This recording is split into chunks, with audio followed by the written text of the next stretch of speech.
की शुरुआत करेंगे। नेपाल में भारी तबाही के बाद रेस्क्यू ऑपरेशन शुरू कर दिया गया है। फंसे लोगों का हेलीकॉप्टर से रेस्क्यू किया जा रहा है।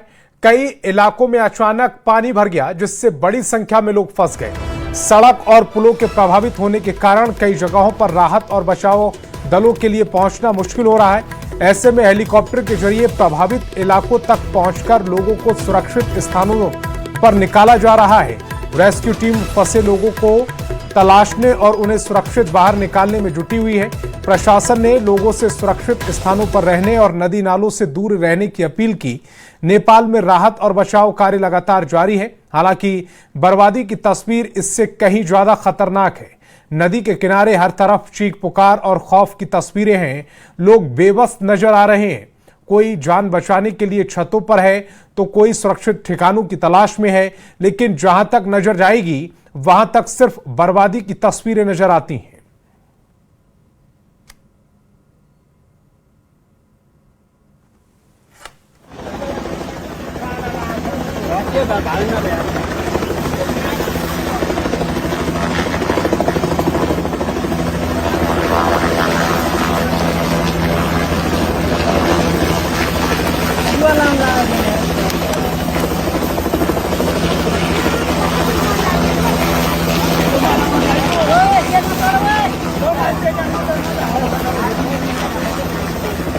हेलीकॉप्टर से रेस्क्यू चल रहा है। एक बच्चा इस समय छत पर बैठा हुआ है और टी शर्ट हिलाकर, अपने शर्ट हिलाकर, कपड़े हिलाकर वो मदद मांगता है और उसको मदद हेलीकॉप्टर से पहुंचाई जाती है। ये जो घर इस समय आपकी टेलीविजन स्क्रीन पर नजर आ रहा है, इसी घर की सबसे ऊपरी छत पर वो शख्स बैठा हुआ नजर आ रहा और उसने जैसे ही मदद मांगी, हेलीकॉप्टर से मदद पहुंची और जो आर्मी के जवान थे उन्होंने उसका सफल रेस्क्यू किया है। तस्वीरें समय आपकी टेलीविजन स्क्रीन पर।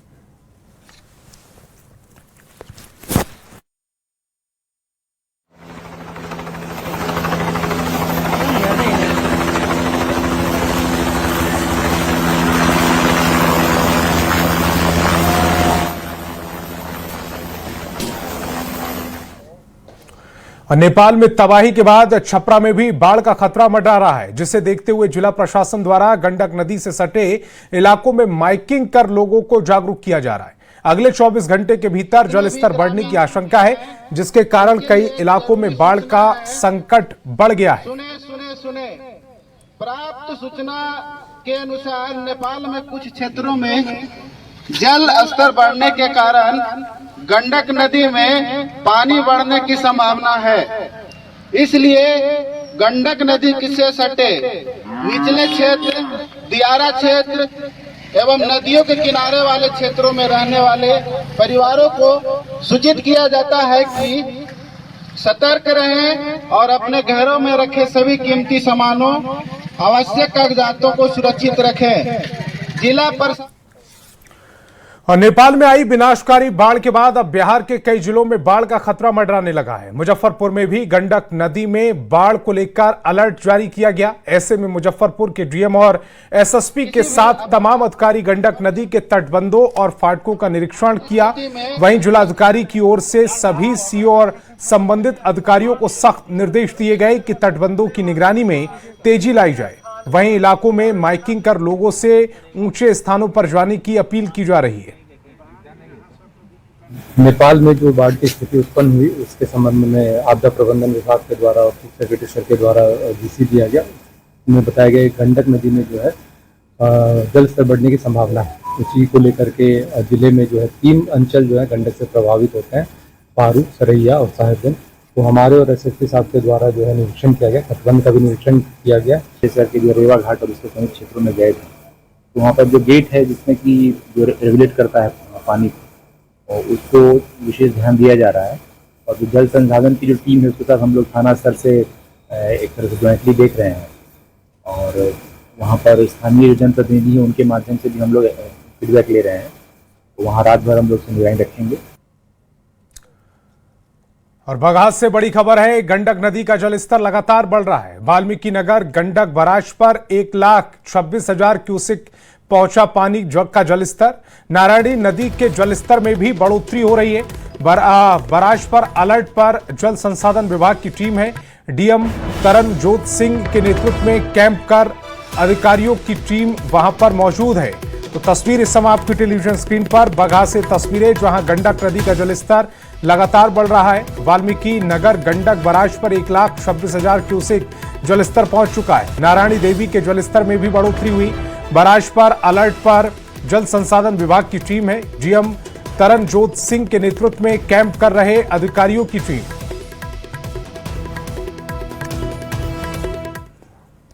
तो तस्वीरें आप देख रहे हैं, जहां पर बगहा से तस्वीरें हैं। गंडक नदी का जलस्तर लगातार बढ़ रहा है और इसी को लेकर वाल्मीकि नगर गंडक बराज पर 1,26,000 क्यूसेक तक जो जलस्तर है वो पहुंच चुका है। नारायणी नदी के जलस्तर में भी बढ़ोतरी हो रही है। बराज पर जल संसाधन विभाग अलर्ट मोड पर है, उसकी टीम अलर्ट मोड पर है। डीएम तरनजोत सिंह के नेतृत्व में कैंप कर अधिकारियों की टीम वहां पर मौजूदगी दर्ज करा रही है।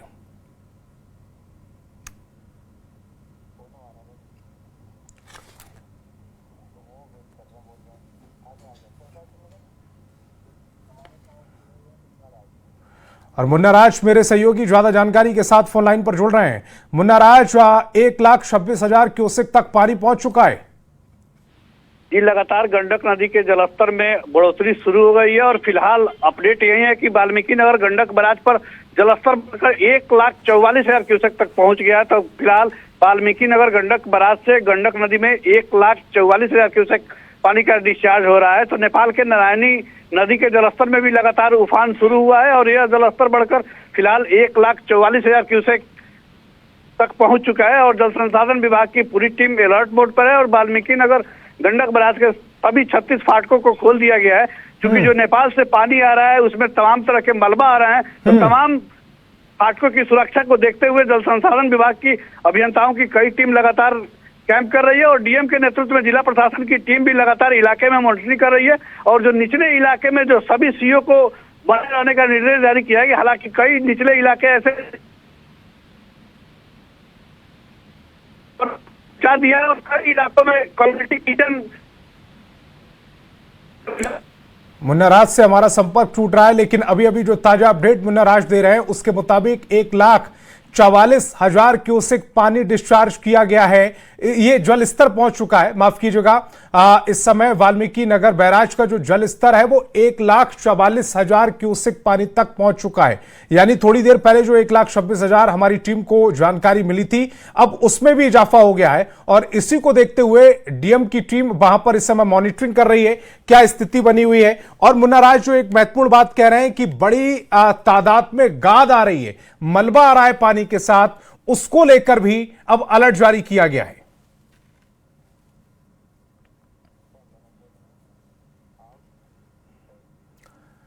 और नेपाल में आई बाढ़ के बाद बिहार के कई जिले संभावित बाढ़ को लेकर अलर्ट मोड पर हैं। बाढ़ से प्रभावित होने वाले जिलों में सारण जिला भी शामिल है, जहां सारण तटबंध पर दबाव बढ़ने की संभावना को देखते हुए डीएम और एसपी ने संयुक्त रूप से निरीक्षण किया है। डीएम ने सारण तटबंध से जुड़े पानापुर के इलाके का निरीक्षण करने के बाद स्थिति पर विभागीय अधिकारियों की नजर बनाए रखने के निर्देश दिए। साथ ही तटीय इलाकों में माइकिंग के जरिए लोगों को अलर्ट भी किया जा रहा है। और उत्तर बिहार के कई जिलों में संभावित बाढ़ को लेकर जिला प्रशासन तैयारियों में जुटा है। वैशाली जिला प्रशासन की संभावित खतरे को लेकर लगातार माइकिंग करा रही है और लोगों से गंडक नदी से दूर रहने की अपील की जा रही है। साथ ही बांध पर जल संसाधन विभाग के अधिकारियों के साथ साथ पुलिस बल की भी तैनाती की गई है। इसके अलावा जिला प्रशासन ने सूचना और बचाव को लेकर निर्देश जारी किए। जिला प्रशासन ने बताया कि नारायणी के बाद गंडक नदी में पानी बढ़ने की संभावना है, जिसका असर जिले के वैशाली, लालगंज और हाजीपुर प्रखंड समेत महनार, विदुपुर और देशरी प्रखंड क्षेत्र में भी हो सकता है। घबराएं नहीं, प्रशासन आपकी सुरक्षा के लिए मुस्तैद है। सावधान रहें, सुरक्षित रहें। जरूरी सूचना, गंडक नदी में भारी पानी आने की आशंका है। जिला प्रशासन द्वारा हाई अलर्ट जारी किया गया है। और गोपालगंज से भी बड़ी खबर मिल रही है। तटबंध पर रात में निगरानी बढ़ा दी गई है। मोबाइल एम्बुलेंस के साथ मानव बल तैनात किया गया है। जल संसाधन विभाग के इंजीनियर तैनात हैं। गंडक में पानी में बढ़ने की संभावना के चलते ये तमाम एहतियात बरती जा रही है। गोपालगंज से ये बड़ी खबर। तटबंध पर रात में निगरानी बढ़ाई गई है। मोबाइल एम्बुलेंस के साथ मानव बल की तैनाती की गई है। जल संसाधन विभाग के इंजीनियर भी तैनात किए गए हैं। गंडक में रात में पानी बढ़ने की संभावना है और इसी को लेकर ये तमाम एहतियात बरती जा रही हैं।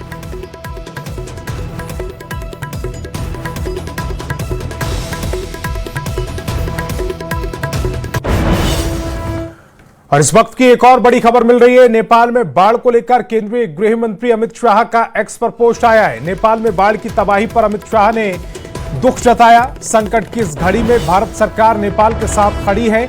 अमित शाह ने बिहार और उत्तर प्रदेश के मुख्यमंत्रियों से बात भी की है। सीमावर्ती इलाकों में स्थानीय प्रशासन और राहत बचाव टीमें हाई अलर्ट पर रखी गई हैं। संभावित असर वाले क्षेत्रों में एनडीआरएफ को भी हाई अलर्ट पर रखा गया है।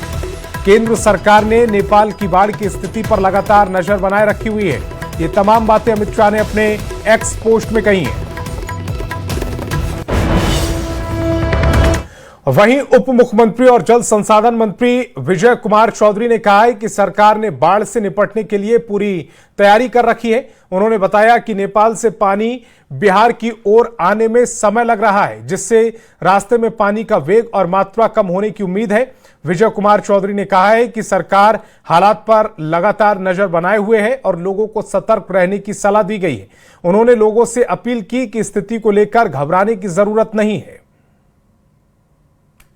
अभी हम लोगों को उम्मीद है कि अभी 7 बजे हम बात कर रहे हैं, 8:30-9 बजे तक हमारे वाल्मीकि नगर बराज पर तक पहुंचने की उम्मीद है। लेकिन वहां से, क्योंकि ये जहां ग्लेशियर फटा वो जगह नेपाल के भी सबसे उत्तरी इलाके में, तिब्बत चीन के बॉर्डर पर है, इसलिए वहां से आते आते पानी का वेग भी कम हो रहा है, पानी का मात्रा भी घट रही है। और जो उम्मीद है कि हम लोगों के वाल्मीकि नगर पर चूंकि पहले से बहुत कम जलस्राव था, 1 लाख क्यूसेक से भी नीचे था, इसलिए ये पूरा पानी अगर आ जाता है तो अभी तक नेपाल सरकार का भी आकलन है और हम लोगों का भी आकलन है कि 2 लाख, 2.25 लाख तक जलस्राव जाएगा, जो हर साल गंडक में आता है। वहीं अचानक आई बाढ़ की स्थिति को लेकर स्वास्थ्य विभाग को पूरी तरह तैयार है। स्वास्थ्य मंत्री निशांत कुमार ने कहा कि बाढ़ से बचाव और प्रभावित लोगों के इलाज के लिए जरूरी तैयारियां की गई हैं। उन्होंने बताया कि दवाओं की व्यवस्था की गई है। इसके साथ ही गर्भवती महिलाओं, बच्चों, दिव्यांगों और गंभीर रूप से बीमार मरीजों के लिए विशेष इंतजाम किए गए। मंत्री ने कहा कि स्वास्थ्य विभाग बाढ़ की स्थिति से निपटने के लिए पूरी तरह तैयार है। बाढ़ से हम किस स्वास्थ्य के क्षेत्र में जो भी है, हम बाढ़ से बचाव के लिए हम काफ़ी कुछ कर रहे हैं। हर तरह का मेडिसिन की व्यवस्था हमने की है। जो भी गर्भवती महिलाएं हैं, बाढ़ हो जाए, या फिर शिशु हैं, या फिर आपके जो भी विकलांग हैं या फिर गंभीर रोग से ग्रसित हैं, उनके लिए हमने स्थान चिन्हित कर लिया है कहाँ उनका इलाज कराना है। फिर हमने आपके चिकित्सा दल हो, चिकित्सक हो, नर्स हो, एनएम पैरामेडिकल हो, सबका व्यवस्था किया है। और अगर बाढ़ के क्षेत्र में महामारी आती है तो उस क्षेत्र के लिए भी स्वास्थ्य विभाग तैयार है। हम जो भी बन पड़ेगा जनता के लिए बाढ़ के आने से, तो हम उसके लिए पूरे तरह से तैयार हैं। और नेपाल के प्रधानमंत्री बालेन शाह का एक्स पर पोस्ट आया है। नेपाल के पीएम ने मदद के लिए प्रधानमंत्री मोदी का आभार जताया है। संवेदना जताने के लिए प्रधानमंत्री मोदी को धन्यवाद कहा। कठिन समय में मदद के लिए धन्यवाद बोल रहे हैं। ये मदद भारत से मजबूत संबंध का प्रतीक भी बताई जा रही है। आपको बता दें कि भारत ने 10 टन राहत सामग्री नेपाल भेजी है और उसी को लेकर अब नेपाल के प्रधानमंत्री एक्स पर प्रधानमंत्री नरेंद्र मोदी और भारत का शुक्रिया अदा कर रहे हैं। नेपाल के प्रधानमंत्री ने मदद के लिए प्रधानमंत्री नरेंद्र मोदी का आभार जताया। संवेदना जताने के लिए भी प्रधानमंत्री नरेंद्र मोदी का आभार जताया गया। कठिन समय में मदद के लिए वो धन्यवाद बोल रहे हैं। ये मदद भारत से मजबूत संबंध का प्रतीक है। बालेन शाह एक्स पर पोस्ट कर रहे हैं। तो भारत से नेपाल को ये राहत 10 टन जो राहत पहुंची है उसको लेकर ये प्रधानमंत्री बालेन शाह, नेपाल के प्रधानमंत्री, वो एक्स पर पोस्ट कर रहे हैं। नेपाल के प्रधानमंत्री ने मदद के लिए प्रधानमंत्री मोदी का आभार जताया है। संवेदना जताने के लिए प्रधानमंत्री मोदी को धन्यवाद कहा। कठिन समय में मदद के लिए धन्यवाद बोल रहे हैं बालेन शाह। ये मदद भारत से मजबूत संबंधों का प्रतीक है। आपको बता दें कि भारत ने 10 टन राहत सामग्री नेपाल भेजी है। और जल संसाधन विभाग की सूचना, पानी 8:30 बजे गंडक बैराज वाल्मीकि नगर पहुंचने वाला है। जल स्तर लगभग 20,000 क्यूसेक बढ़ा है। 11 बजे रात पीक होगा और उसके बाद डाउन शुरू हो जाएगा। जल स्राव अधिकतम 2 लाख क्यूसेक रहने की संभावना है। इस साल का अधिकतम जल स्राव 2,24,000 क्यूसेक रहा है। साल 2024 में 28 सितंबर को जल स्राव 5,62,500 क्यूसेक तक रहा था। स्थिति सामान्य रहने की संभावना है, फिर भी सभी लोगों को अलर्ट रखा है। बैराज पर तटबंध पर कंट्रोल रूम भी बनाया गया है। घबराए नहीं, सतर्क रहने की अपील की जा रही है। तो जल संसाधन विभाग ने यह सूचना जारी की है। रात 8:30 बजे तक गंडक बैराज का जल स्तर उसकी लगभग उसमें 20,000 क्यूसेक पानी बढ़ा। 8:30 बजे तक का ये डेटा इस समय आपकी टेलीविजन स्क्रीन पर। रात 11 बजे के बाद ये पीक होगा और उसके बाद डाउन शुरू हो जाएगा। जल स्राव अधिकतम 2 लाख क्यूसेक रहने की संभावना है। इस साल का अधिकतम जल स्राव 2,24,000 क्यूसेक रहा है। साल 2024 की बात करें तो वहां पर 28 सितंबर को जल स्राव 5,62,500 क्यूसेक रहा था। स्थिति सामान्य रहने की संभावना जताई जा रही है, फिर भी सभी लोगों से अलर्ट रहने की गुहार लगाई गई है। बैराज पर तटबंध पर कंट्रोल रूम की नजर है। घबराए नहीं, सतर्क रहने को कहा जा रहा है।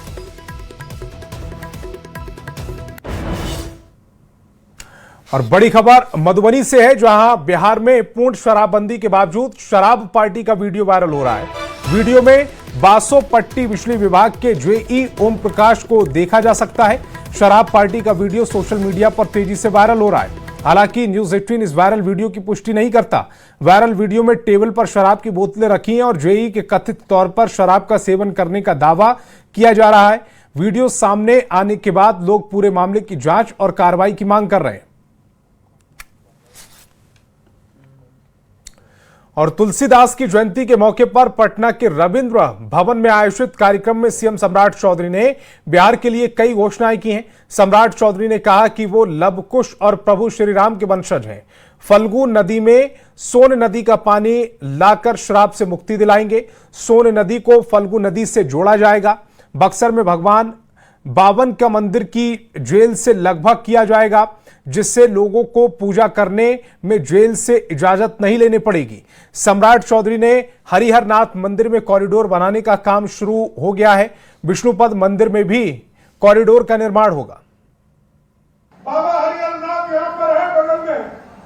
अभी हम लोगों ने बाबा हरिहरनाथ के लिए भी 680 करोड़ का एक पूरा कॉरिडोर बनाने का काम शुरू कर दिया था। अभी हम विष्णुपद मंदिर जा रहे हैं। विष्णुपद मंदिर पूरा कॉरिडोर बनाना है। आदरणीय प्रधानमंत्री जी ने विशेष तौर पर हम लोगों को आग्रह किया कि इसको आगे बढ़ाओ। अभी मैं वित्त मंत्री जी से मिला था दिल्ली में और हम लोगों ने तय किया है कि जिस तरह मां सीता का भव्य मंदिर बनेगा, बाबा हरिहरनाथ का मंदिर बनेगा, उसी तर्ज पर लगभग 2000 करोड़ का बाबा विष्णुपद मंदिर भी बनाने का काम, नया कॉरिडोर बनाऊंगा। लोग कहते हैं कि मां सीता ने श्राप दिया था फल्गु नदी को कि वहां जल का प्रभाव सूख जाएगा। मैं तो लवकुश हूं, लवकुश समाज से आता हूं, राम का वंशज हूं। मैं आपको स्वस्थ करता हूं, फल्गु नदी में भी सोन नदी से पानी लाकर मुक्ति का जो स्थान है उसको शुद्ध करने का काम किया है। कई लोग ये चाहते रहे कि उस जगह पर भगवान का जो मूर्ति है उसको जेल के अंदर स्थापित है, उसको वहां से मुक्त करना चाहिए। वैसे तो मैं बहुत छोटा आदमी हूं, मुक्ति भगवान को कौन दे सकता है, वो तो स्वयं भगवान है। लेकिन मैंने कहा अब इसका बाउंड्री अलग करो और भगवान के लिए, भगवान बाबा का जो पूजा करने आएगा उसको जेल प्रशासन से कोई लेना देना नहीं रह जाएगा। वो पूरी तरह वो परिसर मुक्त करने का काम किया। और तुलसीदास जयंती समारोह में सीएम सम्राट ने भरत तिवारी एनकाउंटर मामले में भी सरकार का पक्ष रखा। मुख्यमंत्री सम्राट चौधरी ने भरत तिवारी एनकाउंटर मामले का जिक्र करते हुए कहा कि वो किसी धर्म और जाति का विरोधी नहीं, वो सुशासन के समर्थक हैं। उनके पास भरत तिवारी की माता जी आई और मुलाकात की। उन्होंने भरत तिवारी की माता से कहा कि किसी को छोड़ा नहीं जाएगा। पहले न्यायिक आयोग बनाकर जांच करने का आदेश दिया। शुरुआती जांच रिपोर्ट में लगा कि गलती हुई तो उन्होंने भरत तिवारी के परिवार को सम्मान, आर्थिक सहायता और परिवार के एक सदस्य को सरकारी नौकरी देने का ऐलान किया। मेरे पास भरत तिवारी जी की माता भी आई थी और मैंने उनको स्वयं कहा, देखिए मैं सुशासन वाला व्यक्ति हूं और अपराधी को किसी भी कालहाल में छोड़ा नहीं जा सकता, लेकिन यदि आपके साथ अन्याय हुआ तो मैंने आपको स्वयं, जब हमारे साथियों ने बताया तो मैंने 48 घंटे के अंदर न्यायिक आयोग बनाने का काम हमारी सरकार ने किया। और जब हमारी सरकार को लगा कि कहीं ना कहीं कुछ गलतियां हुई है, जो न्यायिक आयोग की रिपोर्ट आए तो हमने तुरंत कहा उस परिवार को सम्मान भी मिलेगा, उस परिवार को आर्थिक सहायता भी मिलेगा और उस परिवार से एक सरकारी नौकरी भी देने का काम हमारा है। इसलिए साथियों, क्योंकि हमारे लिए सुशासन है साथियों, मैं जहां बैठा हूं वहां न्याय करना होगा। और सीएम सम्राट चौधरी ने एक्स पर पोस्ट लिखा है, इस रक्षाबंधन बहनों को आत्मनिर्भरता का उपहार दिया। बिहार की सभी बहनों के लिए समृद्ध महिला समृद्ध बिहार अभियान बहनों के आर्थिक सशक्तिकरण की नई शुरुआत होगी। 1 करोड़ महिलाओं को रोजगार देने का लक्ष्य है। 60 लाख महिलाओं पशुपालन से जोड़ी जाएंगी। 25 लाख विनिर्माण एवं 15 लाख सेवा क्षेत्रों से जोड़ी जाएंगे। मुख्यमंत्री रोजगार योजना के तहत 5 लाख बहनों के बीच 600 करोड़ रुपए का वितरण किया जाएगा। अगले 5 सालों में लगभग 20,000 करोड़ रुपए की योजनागत संस्थानों का अभिषरण होगा। बिहार की बहनों की समृद्धि ही समृद्ध बिहार की मजबूत नींव है। तो ये पूरा पोस्ट इस समय आपकी टेलीविजन स्क्रीन पर सीएम सम्राट चौधरी ने ये पोस्ट लिखा है। इस रक्षाबंधन बहनों को आत्मनिर्भरता का उपहार उन्होंने दिया।